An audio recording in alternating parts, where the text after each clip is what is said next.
Hi everybody, Chris Titley here and welcome to Scoreboard. This episode is powered by SwiftX, Australia's top-rated crypto exchange and proudly homegrown, just like many of the athletes and business leaders we feature on Scoreboard. Hi, it's Chris Titley here, and on today's episode of Scoreboard, the podcast, I'm joined by Abbey Willcox. Abby, thank you so much for being part of the series.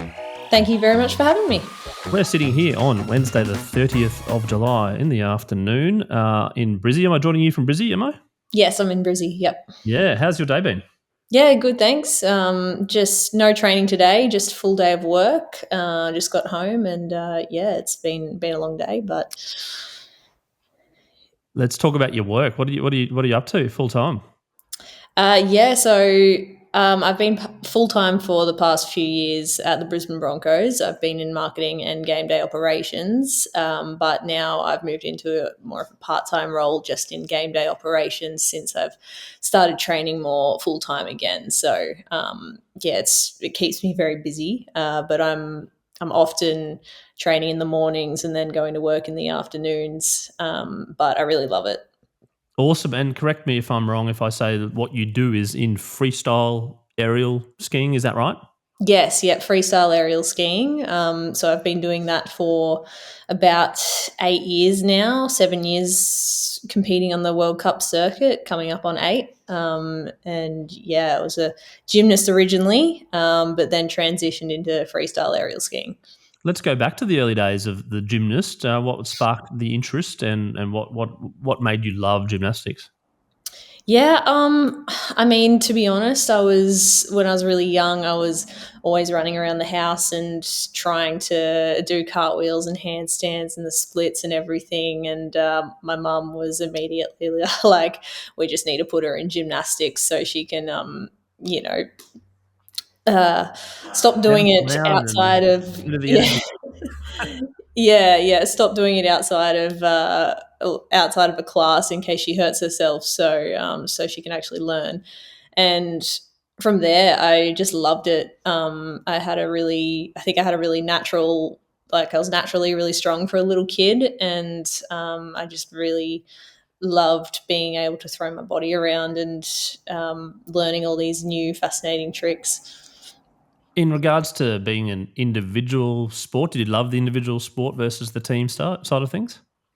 To be honest, I've only ever really competed in individual sports, so it's not like I really know what competing in a team sport is like. Like I've done a lot of social sports, which I love, and I love being a part of a team. But I guess at the elite level, individuals all that I've known, and I like it, but there's a part of me that wishes I did do a team sport, because that's, I always, especially at the Broncos, I always see the girls and the guys getting around each other and being part of that team is really cool.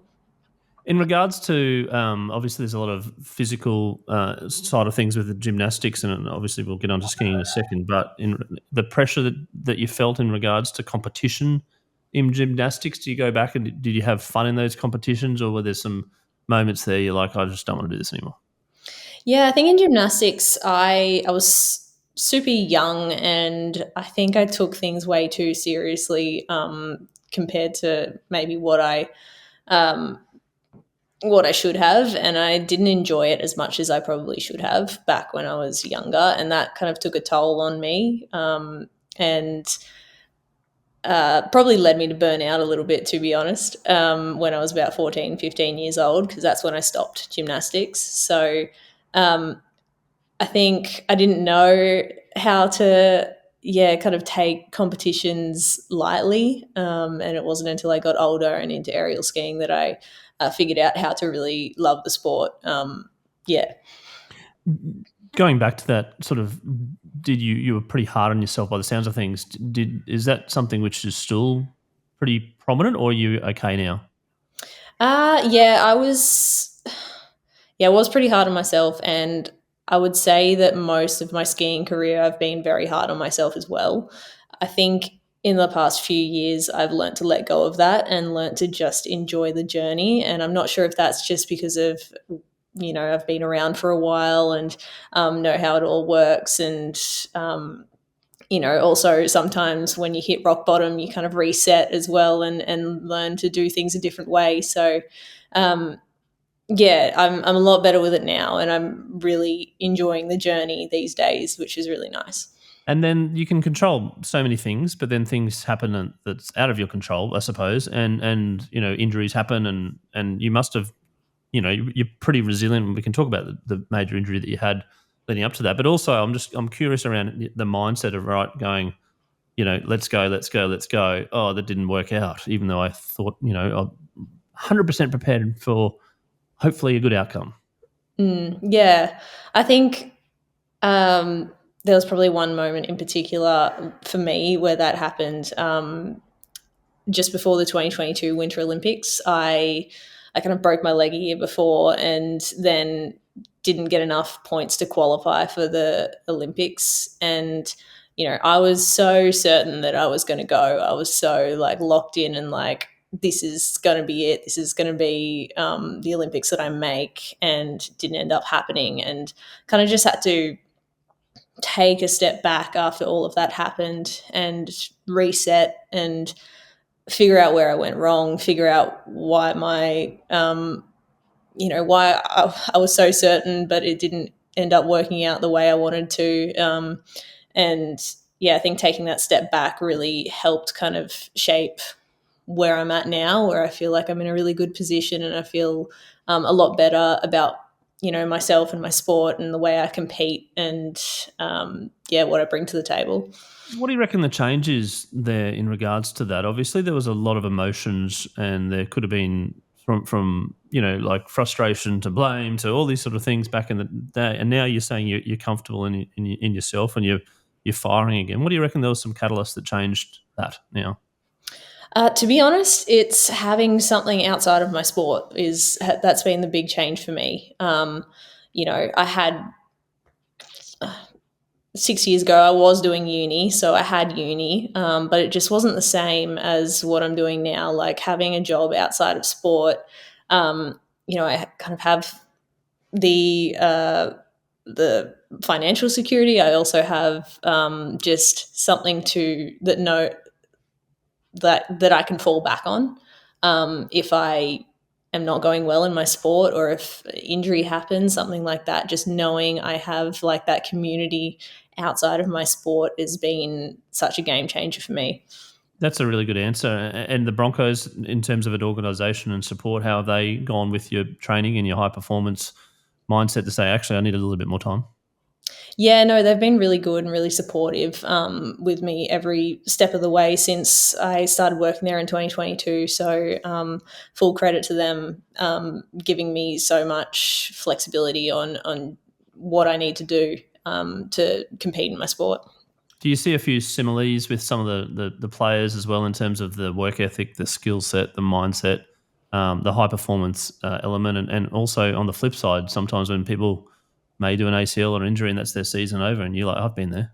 Yeah, absolutely. I know there's not much crossover between rugby and skiing skill wise, but definitely I kind of look to the girls and the guys for their mindsets, and I see how they train and see how much effort they put in, and I take a lot of inspiration and ideas from just looking at them from afar as well, which has been really good. I've been able to kind of implement that in my training. Now let's talk about the skiing. I think you're fifth in the world last year in terms of the full circuit. Is that right? Yes, I ended up fifth, which was personal best for me, which was very cool. And freestyle aerial skiing, what's the secret? And talk us through your training regime. So at the moment, I'm training 5 days a week. I'm training in the mornings until about midday. We do a lot of water ramping here in Brisbane. So basically a man-made jump into a big pool of water. So we practice all our off-season tricks. We practice in the off-season all of our tricks into the pool. Just to prepare for snow, and then spend a lot of time in the gym as well, and trampolining as well. So there's a few different elements there. Yeah, and winter sport and winter Olympics in terms of Australia's come a long way.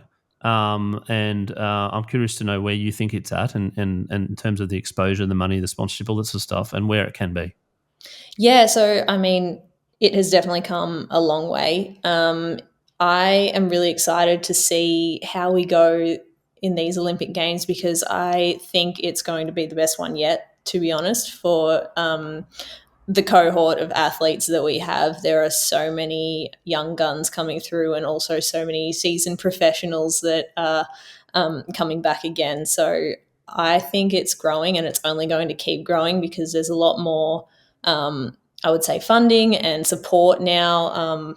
Now we've got these water ramps in Brisbane for my sport in particular. There's definitely a lot more athletes coming through, and then down south at the Snow there's a lot more programs coming up and a lot of people getting around it. So I think there's a lot of opportunity in the future, which is I was really chatting exciting. to Jono Sweet, who was episode 97. He was the first, I think he was the first male Olympian in the Winter Olympics, and he was talking about yourself firstly, but he was also talking about the facilities in Brisbane on how sort of like world class they are. Do you want to talk about that? Yeah, honestly, these water ramps are the best I've been on. I've been to a few around the world in the US, Switzerland, Minsk. Yeah, these are the newest and the biggest and the best, to be honest. So we're pretty lucky to have that in our backyard and just have a stable base as well, which we haven't had before these were built.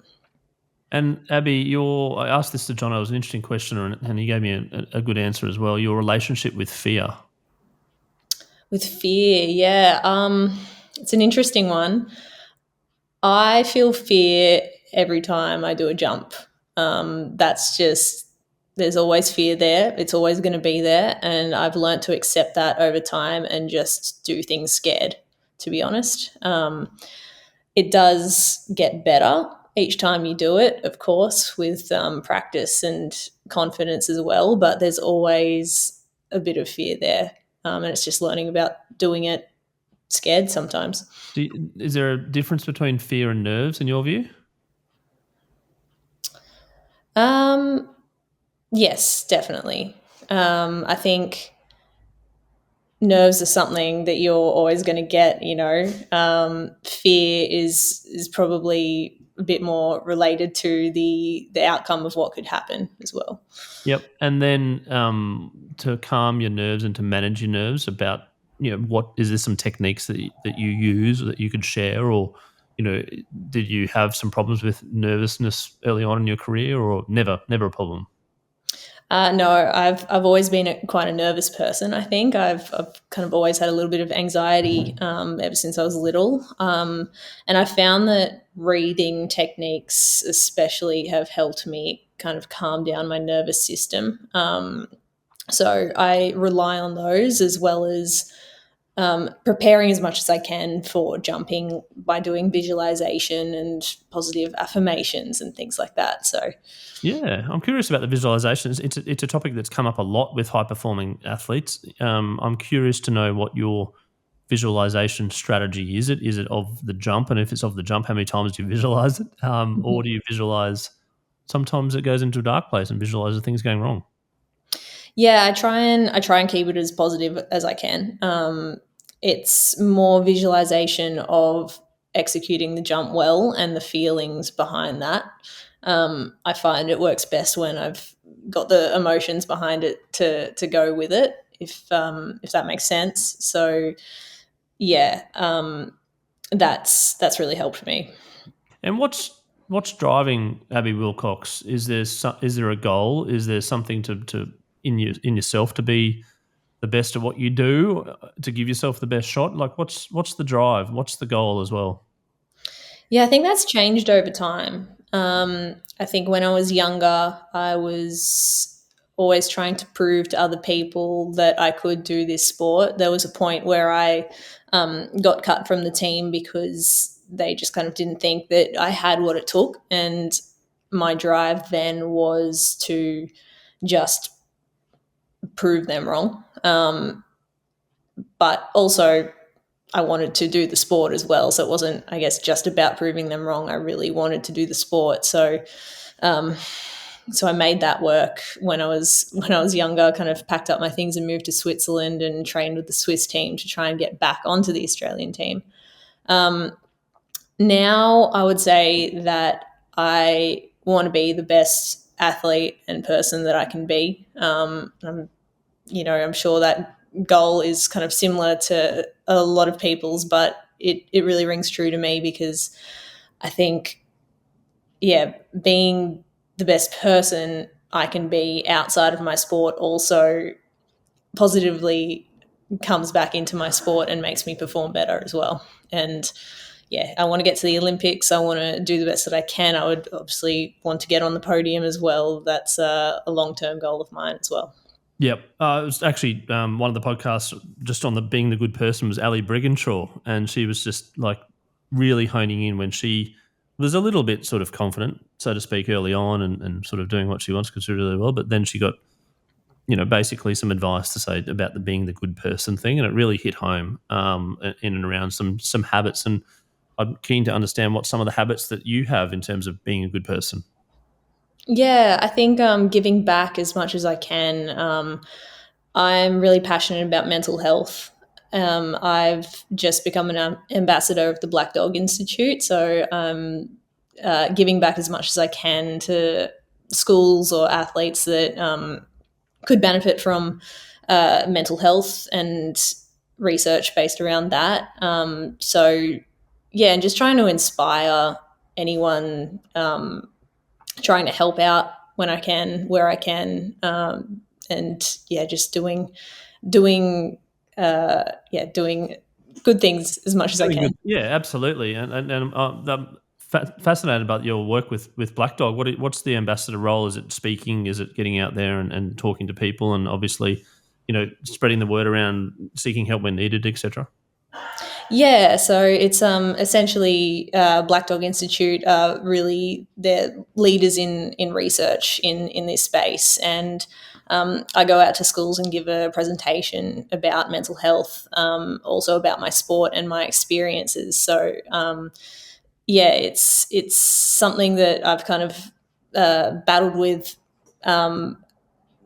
myself a little bit, but more so from people around me in my life. So it's really made me want to try and help anyone that might need help, and just kind of share the research and share the information around. Yeah, that's great. Do they sometimes play like a YouTube clip or a video of your jumps, etc.? And when people sort of, well, when you look at that, what do you think? Yeah, they do. And I don't think people really understand how high we flip or what kind of what my sport really is until they see it, and then they finally get it and they're like, "You're absolutely crazy." I'm like, "Yeah, I know, it's a crazy sport for crazy people." But yeah, it's cool to be able to share that with everyone. And what's going through your brain as you go off? Like, is it clear thinking? Are you in the flow, or are you like going, I wonder what I want to have for dinner tonight? No, more often than not, I try and be in the flow as much as I can. But usually I'm just thinking about how to execute the jump well, something technical about the jump, keeping my body tight or dropping my arm here and there or whatever it is that I'm working on. And then the feeling of being aerial versus the flow and the focus. When do you actually feel it? I would feel it probably at the apex of the jump. When I'm at my highest, I'll kind of feel, and I'll feel like if it's a good jump, it's this really nice feeling and this really, flowy feeling. But if it's not, then you're like, oh, let's just try and save this and make it to the ground as quickly as possible. Yeah, and is there any other sports that you've done or you've jumped out of an aeroplane or something which replicates that feeling, or is it completely unique to your sport? You think that this is just something that's next level? I mean, from my experience, I think it's pretty unique to my sport. I'm sure a lot of other snow sport athletes would feel the same way in their disciplines as well, but I haven't jumped out of a plane. I have bungee jumped, so, maybe that was the closest feeling to it. that I've had. But yeah, it's pretty unique. And I'm curious to know how you train in terms of impact and launch, etc., without impacting and launching. Yeah, I mean, it's that's what the training facility in Brisbane is for. It's the water is aerated underneath, so trying to have less impact on the body, so we can learn all these tricks. And if we do mess up, it's not going to be as much of a disaster as it is going to be on snow. And then when it comes to competitions, there's variables about weather, the track and the skis and the competition and the time that you jump, etc. A little favourite place I'd imagine is Deer Valley in the USA. Do you want to talk about that in regards to, it I've heard you call about your second home, but like talk about going into Utah and getting back there and going, this is sort of like home. Yeah, there's something about Deer Valley. I've always loved it. The majority of my World Cup podiums have been there in Deer Valley, so it does feel like home to me, and I feel like I always perform well there. It's just such a nice site, and there also seems to be a lot of Australian fans that come and turn up for that event as well. It's the biggest on the tour for us, so it's something else. And the first kind of medal that you got, which was 2020, was it? 2020, yeah. 2020, that you talked about, prove them wrong, and that medal kind of proved them wrong, I would imagine, versus your medal last year where you had 3 Australians up there on the podium, and can you talk about the difference in feeling there? Yeah, if I compare them, I feel like I've grown so much in the space of 4 years. That medal in 2020, it was definitely a prove them wrong medal, and that was really what I needed at that point in time to know that I was on the right path and that I was, I did make the right decision. And 4 years later, it was definitely more of a like, it was so special being a part of the team there. Like, we had 1 to 3 girls on the podium and then a 4th girl as well. So 1 to 4, and that's never been done in Australian winter sports before. So that was so special. And it made me really grateful for the journey that I had been on, and the fact that not many people get the chance to make history, but I was a part of the group of girls that got to make history. So it was really special. And then from an element, you talked about Winter Olympics and the popularity. How important is storytelling, social media, getting out there, doing podcasts like this, etc., in terms of making people are aware of what you do, and as well as the commercial opportunities? Because I imagine the funding has probably been up and down in cycles that you've seen. Do you want to talk about the business side of the sport? Yeah, I mean, I think honestly, social media, getting out on podcasts, on TV, it's so important for Olympic athletes and athletes in Olympic disciplines. It's what, you know, sometimes sport, if you're not having a good year, you may not get a great paycheck either. So having that brand behind you and that awareness, and getting that out there as much as possible really helps that. And sponsors and people kind of making people aware of it as well. So it's very important. Abby, there's an opportunity here to shout out to some supporters, to give them a bit of love, because that's what Scoreboard is about, giving some love out to people, some supporters, sponsors, maybe not, or people there that have supported you from the get go and or recently. Mm-hmm. Yeah, of course. Mum and dad, obviously, number one.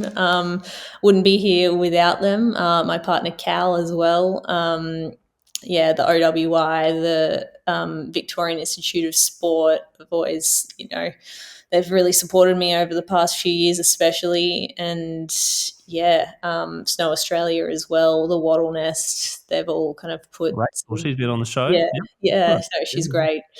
Yeah. Yeah. So Central Coast, New South Wales, where you were born, but then you live in Brisbane, but you've got the Victoria Institute of Sport. Where does that all fit in? Yeah, I know. Aerial skiing is a program that's a part of the Victorian Institute of Sport. So they are great supporters of the program and always have been and always will be as well. So a lot of the athletes are based down there too and are from Melbourne and ski at Mount Buller when they're learning how to ski. So it's a nice tie-in down there. But yeah, obviously being up in Brizzy, I don't get to go down there much anymore. And we've got the Summer Olympics in 32, a lot of talk around, but in your world, there's a focus coming up in 26. Do you want to talk about your focus on that? What's the plan and the timeline, I suppose, for you? Yeah, so 26 is the Winter Olympics in Milano Cortina, and that's in February. So it's about 7 months away now. That's my goal, to be there competing for Australia and, wearing the green and gold. And, I think I'm in a really good position, and I've just kind of got to keep that going now, and hopefully I'll be on the big stage. The qualifications, I suppose, competitions in there. Do you have to travel overseas quite a bit to qualify or do something, or is it, how does that all work?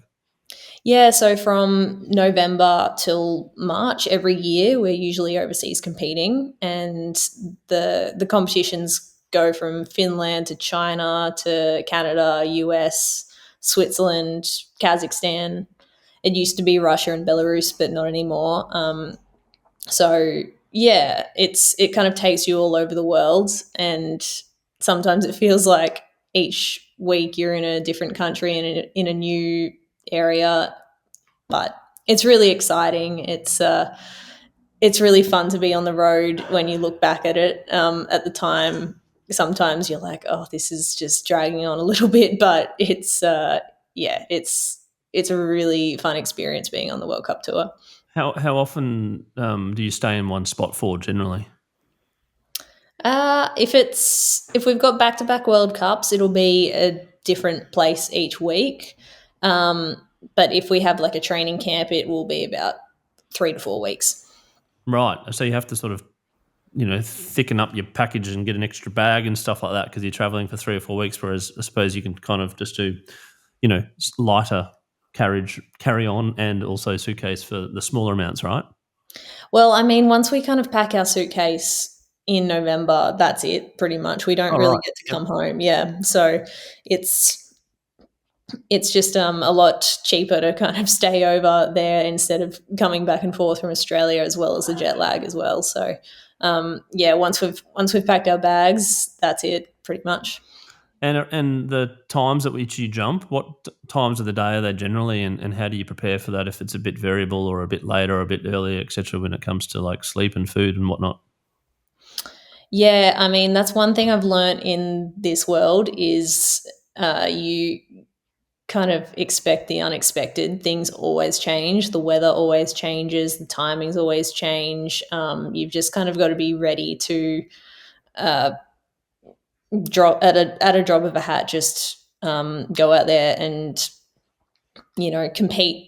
If something's been delayed by the weather, you've just got to wait around until they tell you, okay, you're on now, and you have to be ready to be on. So in this world, everything changes very quickly, and you've just got to be able to adapt. So you can be as prepared as much as you can.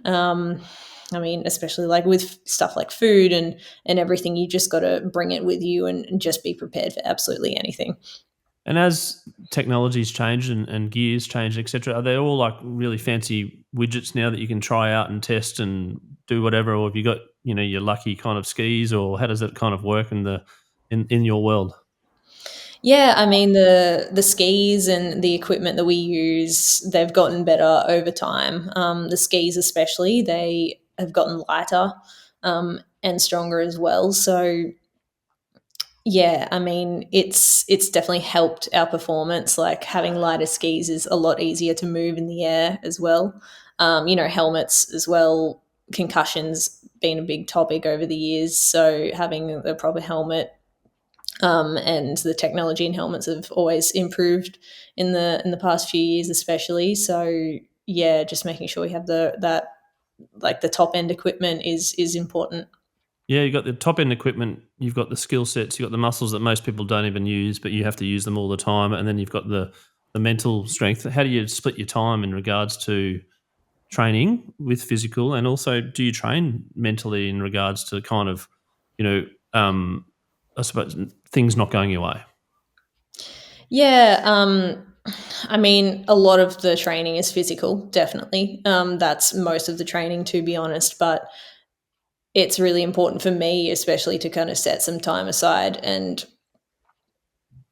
I mean, I like to look at the way things are going. I like to look at what's happening and if it's working, if I could be doing something better, if I need to change something as well. So, in those difficult periods, I definitely take a lot of time out to kind of reflect on how things are going, and adjust accordingly. And then when it comes to the jump, how do you think about that in regards to the level of difficulty? Is it something you sort of toss and turn with, or is there sometimes you go, I'm just going to play it safe here, or I'm going to come out with my signature dish that no one's ever seen before? Yeah, there are it's a really exciting time in my sport because there are a lot of girls pushing the sport as well. There are a lot of girls up on the triple, which I hope to be up there one day, for sure. But yeah, those girls, they're out there pushing the sport every day, and it's really exciting to see. I think the it's really weather dependent, as to when a lot of girls will pull out a big trick or if they will kind of play it safe, yeah, for myself as well. So, it's just about kind of assessing the situation and deciding if it's worth the risk at this point. If the weather's too bad, maybe it's not worth the risk for an injury. Otherwise, yeah, playing it safe in those scenarios is And probably. your experience of risk return in terms of your mindset about pushing the boundaries a little bit, what's the scorecard or scoreboard on that so far? Yeah, I mean, when I'm kind of up there waiting to do my harder skills or wanting to push, my skills and do the new tricks, I just every like it's gone well for me pretty much every time. I've been safe every time. I have broken my leg, before, but that was more of a freak accident rather than me doing a new skill that I hadn't done before. So, take a lot of confidence in that. That's awesome. Brilliant. I love it. And in regards to we're going to go on to you for a second. The scoreboard moment's a moment which I ask for people around. You may have already touched on it, but it's a moment that's pretty vivid, and I don't know, it might be the broken leg. I'm not too sure. About you remember it like yesterday, and from that moment, life changed.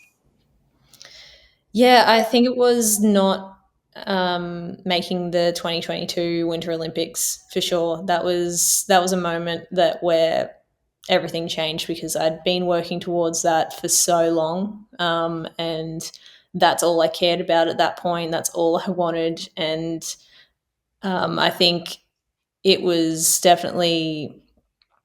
I mean, it was hard to get through for sure, with everything that went on at that time, but it was a blessing in disguise because it made me turn to other things, and ultimately made me a better person, made me, better in life, and enjoy my sport more. Go out and find my career and follow that as well. So that was definitely a turning point for me. And then your favorite all-time sporting moment. Hmm. I've got to bring it back to my sport. I really loved it when Lydia Lassler won gold in Vancouver in 2010. So she, um, yeah, I just started I was going to say you've been in thinking, pretty young. You would have been 14 or something. Yeah. yeah, yep. I just kind of started thinking about, joining aerial skiing at that point. I was still quite a few years off it, but I knew what the sport was, and I remember my mum saying to me like, you could try that one day, like you could do that sport. So to me, that moment was definitely a defining moment. There you go. Now I'm going to ask a couple of questions. You're going to have to rapid fire answers. You only have one streaming service to choose from: Netflix or Spotify. Ooh, Spotify. because of the podcasts like Scoreboard or the music? Absolutely. And the music, I really rely on music these days to kind of get me through training and make me feel good. What's the music of choice to make you feel good? I really like 90s, Ah, but I okay, thank also you. like I've got a Australian playlist rock. out there if you want to join. I've got 890 songs on a playlist out there if you want to join the playlist. Oh, absolutely. Yeah, absolutely. You want to do some early 90s music trivia? Oh, no. Well, give me a song. What's your favourite song in the early 90s? uh, oh, I really like Around the World. Yeah, Daft Punk. I don't know. Was Yeah, that late? It might have been late 90s. yeah, Yeah. late 90s. Maybe. Oh, okay. What Yeah. about Jackie, like yeah, one of those types of songs, yeah. yeah. What about like MC Hammer? MC Hammer. Yeah, yeah, I'm New not Kids often. on the Block, very early 90s, that one. But you got so many good bands in the 90s, like the Mm, Chili's came to fruition. I was talking about this the other day. It goes on forever. Pearl Jam. You've got mhm. also things like, I suppose, like the Backstreet Boys, probably early. Oh, like Yep. Take That. Robbie Williams, Oh, yep. pretty big. Yeah. Roxette. Remember Roxette? No, I don't. I'm a little bit older than you. Yeah, I was probably in my 14 when I was listening to Roxette. But anyway, we could go on for hours about that. So, a long lunch with friends or a long run with friends? Ooh. A long lunch just because I am not a great long distance runner. Where would you go for a long lunch? Oh, probably at Howard Smith Wharf somewhere. Oh, yeah, it's like Yep. Greca or Yeah. Stanley. Yeah, Greca. I love Greca. Yeah, it's good, isn't it? Yeah, Brisbane's it's a good addition to the Brisbane foodie landscape. Uh, do you prefer to watch cricket or tennis? Tennis. There's been a few like that. New York or Paris? I've never been to New York, so I'm going to say Paris. Okay, yep. Brisbane or Adelaide? Brisbane. There you go. We got one finally. It's been a while since we got that. Crypto or shares? Cheers. Shares. Okay, but we've got a sponsor that has a platform in crypto, and that's SwiftX, and Mhm. they're Brisbane based actually as well. They're homegrown, and they've got over 1.1 million users in Australia and New Zealand. And their new little catchphrase is, "Where can crypto take you?" And as part of that sponsorship, we do a little segment called the Bucket List, where crypto may take you. Is a question that I ask you around a sporting event that you've never attended that you'd love to attend. Abbey Willcox, what's your bucket list sporting event? Oh, that's hard. I think I'd have to say the Super Bowl. I am not necessarily a fan of NFL, like a big fan, but Super Bowl, I think, is the sporting event that I need to attend in my lifetime. Yes, it's up there with me as well. We've had the Masters, we've had a Wimbledon final recently, we've had a couple of Super Bowls.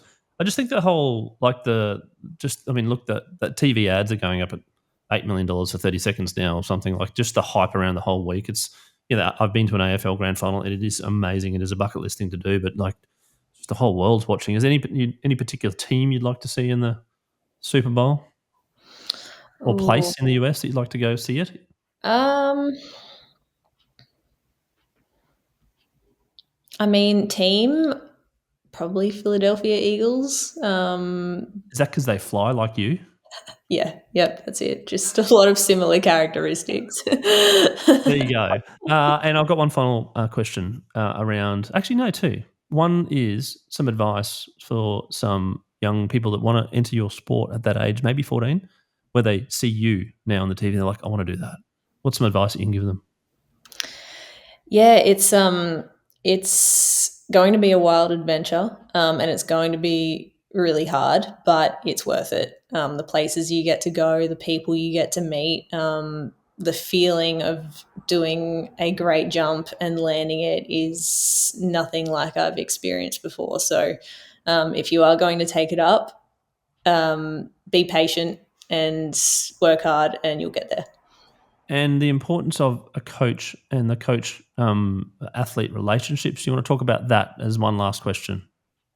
Yeah, I think it's you spend so much time training and you spend so much time with your coach. It's really important to make sure that your coach understands you and you understand them as well. and it's really important to have the right fit as well. So it's should never be overlooked. Abbey Willcox, thank you so much for taking your time out today to have a chat about your life, about freestyle aerial skiing, I got that right, and about the Winter Olympics coming up, the goal. I wish you all the very best in the coming months from November up until the Olympics and all the preparation that goes with it. And congratulations on your incredible achievements thus far in the sport. And you're very confident in terms of your mindset, and I want to support you where I can in terms of leading up to the Olympics. And let's hope you're in the right spot and the right time and you get to the Olympics and make the most of it. All the best and look forward to catching up. Thank you so much for having me.